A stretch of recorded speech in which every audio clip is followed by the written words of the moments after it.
Hello everyone, I am Hafsa Khan and in this video we are going to study about Hatch-Waxman Act. So it is also known as Drug Price Competition and Patent Term Restoration Act. It was established or given in 1984. अब आपको इसका जो सिनोनियम है, इसका जो दूसरा नाम है, उससे ही आपको समझ में आ रहा होगा कि ये कोई एक ऐसा एक्ट है या फिर लिस्ट ऑफ गाइडलाइंस हम इसमें देखने वाले हैं अबाउट के हमारा जो ड्रग है उसके प्राइस को लेकर और उसके कुछ पेटेंट टर्म को लेकर. ठीक है, ये तो आपको आइडिया मिल गया होगा. Now let's see. It is considered as the landmark legislation which established the modern system of generic drug in the United States of America. ये हमारा एक मार्क्ड लेजिस्लेशन है जो एस्टेब्लिश कहाँ पर हुआ था? यूएसए में modern system of generic drugs को सिलसिले में. Okay, now this act amendment of Federal Food, Drug and Cosmetic Act established the process by which would be the marketers of the generic drug can file abbreviated new drug application to seek the Food and Drug Administration approval of generic drug. Basically हमने ये जो act आया था, ये आया था कि हमारी जो जेनरिक ड्रग की ANDA हमें फाइल करना है FDA अप्रूवल के लिए. ठीक है. Now, paragraph 4 of the act allows 180-day exclusivity to the companies that are first to file an abbreviated new drug application against holders of patent for the branded counterparts. अब देखते हैं कुछ significant results कि जो हमें मिले इस act को स्टैब्लिश करने के बाद. पहले क्या होता था? Earlier the generic drug manufacture has to do the entire clinical trial. सबसे पहले क्या होता था? जो जेनरिक ड्रग का मैन्युफैक्चर है उसे पूरा क्लिनिकल ट्रायल परफॉर्म करना होता था. जबकि देखिए जेनरिक ड्रग क्या है? जो अवेलेबल ऑलरेडी अवेलेबल ड्रग है उसको ही हम बना रहे हैं, बस उसका जो प्राइस रहेगा वो कम रहेगा और वो कोई भी एज सच ब्रांड के नेम से नहीं बिकेगी. ठीक है, तो पहले क्या होता था कि जब हम जेनरिक ड्रग का जो मैन्युफैक्चर होता था उसे अपनी ड्रग का पूरा क्लिनिकल ट्रायल करना होता था. अब आपको तो पता ही है कि क्लिनिकल ट्रायल्स कितना लंबा प्रोसीजर है और कितना कॉम्प्लेक्स भी है. But after this act the generic drug manufacturer had to only prove the bioequivalence of the generic drug to the innovator drug by showing that the generic drug is 80 to 125% bio equivalent to the innovator drug. पर अब क्या हुआ? जब ये act आ गया तो हमने देखा कि जो मैन्युफैक्चरर था जेनरिक ड्रग का उसको ये ज़रूरत नहीं थी कि वो पूरा क्लिनिकल ट्रायल करे, बस वो बायो इक्विवेलेंस स्टडीज़ करता था. बायो इक्विवेलेंस स्टडीज़ क्या होती है? बायो इक्विवेलेंस मतलब कि हम दो ड्रग को आपस में कंपेयर करते हैं कि उनकी बायो अवेलेबिलिटी में कितना फ़र्क है. ठीक है, तो बस फिर क्या हुआ कि वो जो क्लिनिकल ट्रायल वाला पार्ट था वो हट गया. बस हमने फॉर्मुलेशन बनाने के बाद उस मैन्युफैक्चरर को ये प्रूव करना था कि जो इनोवेटर ड्रग है वो हमारी जो पहले से जेनरिक ड्रग मतलब जो हमने बनाई है और जो पहले से अवेलेबल है ड्रग उसके साथ बहुत ज़्यादा सिमिलर है और उसकी जो बायो इक्विवेलेंसी हमें देखने को मिली है वो 80 to 125% है. ठीक है, अगर उससे कम होगी तो फिर हमारी जो ड्रग है वो एक्सेप्टेबल नहीं होगी. Now, the time and the cost involved for getting drug into the market was significantly reduced. इससे क्या हुआ कि हमारा अब देखिए क्लिनिकल ट्रायल करने वाले आपको पता है कितना बहुत सारा टाइम लगता है, तो हमारा वो टाइम भी वेस्ट होने से बचा.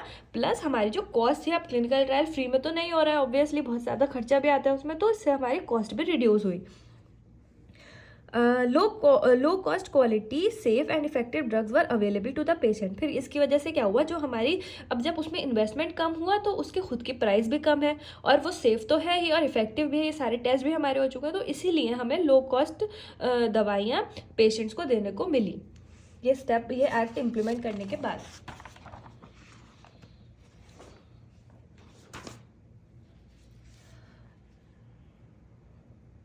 अब हम देखते हैं कि हैच-वॉक्समैन एक्ट का जो प्रोसेस है वो क्या है. सबसे पहले क्या होता है? एप्लीकेंट है, उसने अपनी एप्लीकेशन देनी है, वो ANDA मतलब एब्रीविएटेड न्यू ड्रग एप्लीकेशन को अपनी एप्लीकेशन देगा. अब यहाँ पे वो एक्सेप्ट कर लेंगे या कंप्लीट कर लेंगे. अगर उन्होंने रिफ्यूज़ कर दिया तो वो फिर दोबारा से अप्लाई करेगा अपने चेंजेस करके जो भी उसे करने हैं. ठीक है, यहाँ पे आता है हमारा bio equivalence review, request for plant inspection, और वो देते हैं हमारा कि प्लांट को इंस्पेक्ट कर सकते हैं. फिर इधर आती है हमारी केमिस्ट्री और माइक्रो रिव्यू होता है और लेबलिंग रिव्यू होता है. ये सारे आपके रिव्यू होते हैं वहाँ पर. ठीक है, अब फिर क्या होता है यहाँ पे? प्री अप्रूवल इंस्पेक्शन एक्सेप्टेंस को हम देखते हैं. बायो इक्विवेलेंस रिव्यू एक्सेप्ट हुआ उसके बेसिस पर और केमिस्ट्री लेबलिंग के एक्सेप्टेंस पर. अगर हमारा ये एक्सेप्ट दोनों चीज़ें अप टू द मार्क नहीं होती हैं तो हमारा लेटर नॉन एप्लीकेबल हो जाएगा और बायो इक्विवेलेंसी भी हमारी डेफिशिएंसी लेटर उन्हें दे देंगे. फिर उन्हें अपना ये वर्क सारे दोबारा से करने पड़ेंगे. ठीक है, फिर आता है हमारा अप्रूवल अगर हमारे प्री अप्रूवल इंस्पेक्शन जब हुआ, प्री अप्रूवल इंस्पेक्शन के बाद अगर सारी चीज़ें ठीक हैं तो हमें ANDA अप्रूव हो जाएगा और हम अपनी ड्रग को मार्केट में लेकर जा सकते हैं। पर दूसरी कंडीशन क्या हो जाएगी, approval deferred pending satisfactory result. अगर हमारे जो रिजल्ट हैं लास्ट स्टेप तक हमें रिस्क रहता है, अगर हमारे जो रिजल्ट हैं वो हमें सेटिस्फैक्ट्री नहीं मिले तो फिर वो एप्लीकेशन तब भी पेंडिंग पड़ी रहेगी ऐसे ही, और वो रिजेक्ट भी हो सकती है। फिर हमें दोबारा से एप्लीकेशन देनी है, पहले अपने प्रोडक्ट को ठीक करना है जो भी कमियां आई हैं, और फिर उसके बाद हमें दोबारा से एप्लीकेशन देनी है। ठीक है, आप इसको एज इट इज एग्जाम में ड्रॉ कर देंगे तो it will be beneficial to score good. Now patents and exclusivity. अब देखते हैं कि पेटेंट्स के बारे में, और एक्सक्लूसिविटी मतलब कि कुछ उसमें अलग सा यूनिक है, वो स्टैंड आउट करें। ठीक है, generic drug approval process is not less complicated as it involves patent and exclusivity issues. अब ऐसा नहीं है कि बहुत ज़्यादा ही सिंपल प्रोसेस था, ये भी कॉम्प्लिकेटेड है क्योंकि इसमें पेटेंट और एक्सक्लूसिविटी इश्यूज भी रहते हैं। पेटेंट क्या होता है कि हमें पता ही है कि अगर हमने कोई न्यू चीज़ डिस्कवर करी है तो कुछ टाइम तक वो हमारे पेटेंट के नाम पर रहती है, मतलब हमें उसके पैसे मिलते रहते हैं और सिर्फ हम ही उसको बना सकते हैं और कोई नहीं बना सकता उसकी चीटिंग करके। ठीक है, if any new molecular entity is approved it is granted a exclusivity period of 5 years which could be extended to 3 more years for supplements requiring clinical trials। अगर कोई न्यू मॉलिक्यूलर एंटिटी है उसका approve हो गया वो, ठीक है, तो उसे एक्सक्लूसिविटी मिलती है 5 years की, जो हमारे 3 और साल एक्सटेंड हो सकती है। एक्सक्लूसिविटी मतलब कि सिर्फ वो ही उस चीज़ को बनाएगा, वो स्टैंड आउट कर रहा है, वो ही सिर्फ वो चीज़ बना सकता है, कोई और बनाएगा तो वो उसको लीगल एक्शन ले सकता है उसके ऊपर। ठीक है, next we have patent certifications.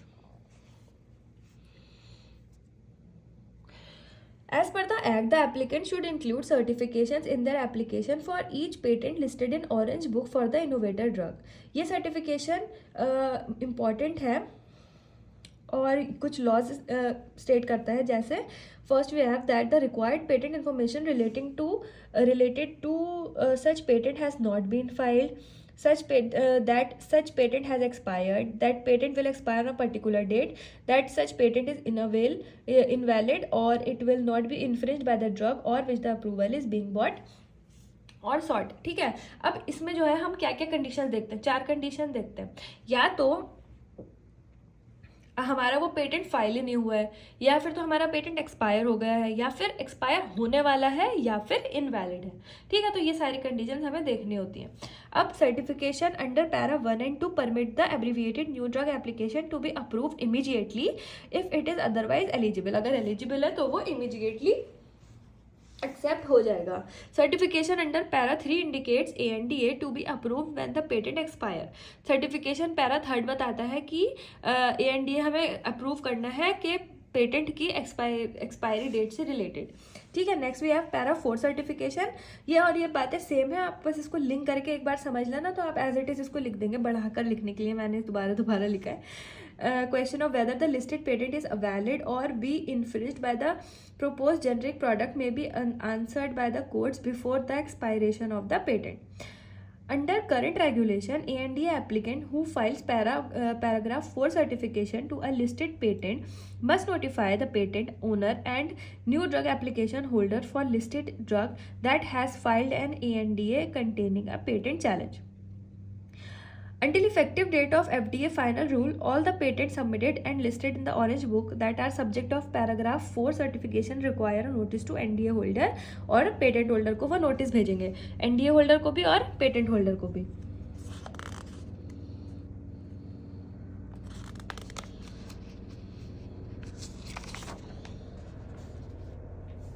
If NDA holder or patent holder files a patent infringement suit against ANDA applicant within 45 days of receipt notice, FDA may not give the final approval to ANDA for at least 30 months from the date of notice। अगर जिसके पास वो patent holder है, अगर उसने उसके खिलाफ suit file कर दिया कि मतलब मैंने तो परमिशन दी नहीं है और ये मेरा प्रोडक्ट बना रहा है, तो फिर उसका जो एप्लीकेशन है वो कैंसिल हो जाएगी।